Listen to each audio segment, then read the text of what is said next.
Urdu development organisation के जो बुनियादी काम है उसका वो ये है कि हम अगर कुछ नहीं कर सकते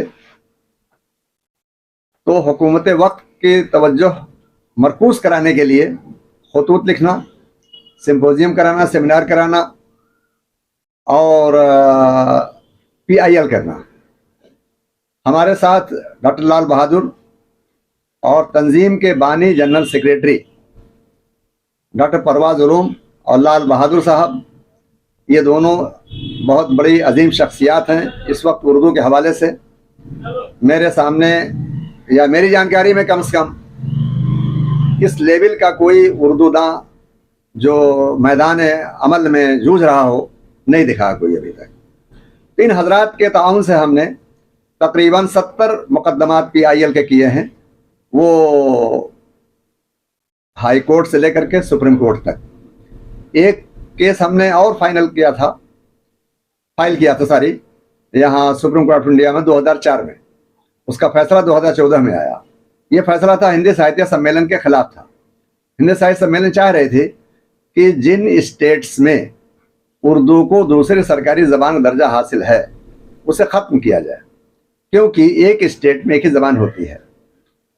लेकिन हमने उसको जो दलील पेश किया डॉक्टर लाल बहादुर और परवाज़ उलूम की मेहनत मशक्क़त से, वो ये रहा कि अगर किसी स्टेट ने असेंबली में बिल पास करके सेकंड ऑफिशियल लैंग्वेज का दर्जा दिया हुआ है तो उसको चैलेंज नहीं किया जा सकता, क्योंकि ये स्टेट के यानी पावर में दखल होगा एक तरह से। बहरहाल खुशी की बात ये रही कि सितंबर 2014 में हमने केस जीता और हिंदी साहित्य सम्मेलन को इसमें मुंह की खानी पड़ी।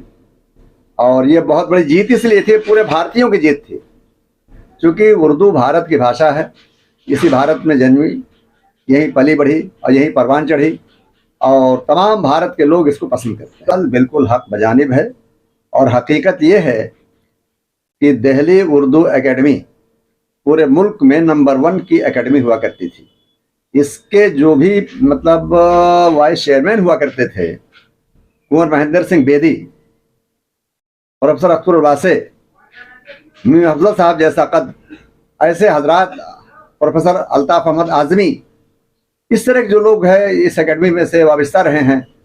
और इसके अलावा जो है, ये तो बहुत छोटी बात हो गई, इससे बड़ी बात यह है कि जब उर्दू एकेडमी में काम करने वालों की तादाद वो आज तकरीबन 27 खाली पड़ी हुई है। जब काम करने वाले लोग ही नहीं होंगे तो उसका मतलब यह है कि फंक्शन कैसे पूरा होगा। तो ये बहुत बड़ी ज़रूरत है इस बात की कि उर्दू एकेडमी को ठीक किया जाए। उर्दू एकेडमी ये हमारे दिल्ली की शान है। उर्दू के हवाले से पूरी दुनिया इस पर निगाह रखती है और हमारे उर्दू एकेडमी दिल्ली की लोग नकल करते थे।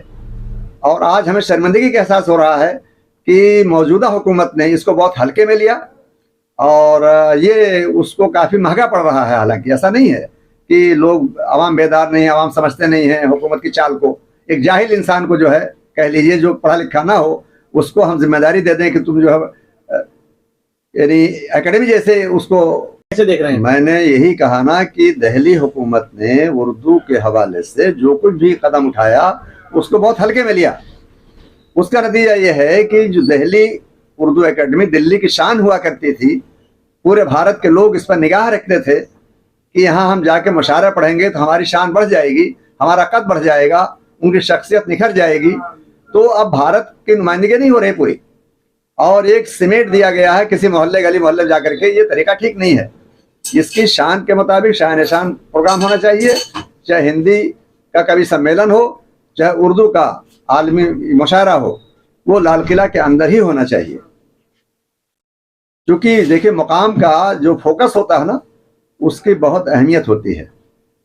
एक प्रोग्राम आप अपने घर में कर लीजिए, एक प्रोग्राम कहीं गली मोहल्ले में कर लीजिए, एक प्रोग्राम सड़क पर कर लीजिए, एक प्रोग्राम जो है लाल किले में कीजिए। लाल किला मतलब लाल किला पूरा भारत है वो। ऐसी लाल किले से उर्दू के पैदा मतलब उर्दू वजूद में आई है। तो मैं चाहता हूं कि दिल्ली हुकूमत इस पर संजीदगी से गौर करे और ख़ुद अपने हुकूमत मतलब जो मॉडल पेश कर रहे हैं ना, वो मॉडल ही नहीं खाली कि कुछ चीज़ें फ्री कर दिया है। बल्कि मॉडल दिखना चाहिए, चौतरफा दिखना चाहिए। जब चौमुखी विकास होता है तभी वो विकास माना जाता है। ऐसा नहीं किसी खास तबके का विकास हो गया तो पूरे भारत का विकास हो गया, तो ये चीज ठीक नहीं है। पूरे जो जनता का विकास होना चाहिए, भारत के आवाम का विकास होना चाहिए। तो उस विकास के लिए जरूरी है कि जो जनता जिस जबान से वाबस्ता है, चाहे किसी भी क्षेत्रीय भाषा की हो, इलाकाई जबान की हो, उन सबको पूरा अहमियत देना चाहिए। और यही आज का खास पैगाम है।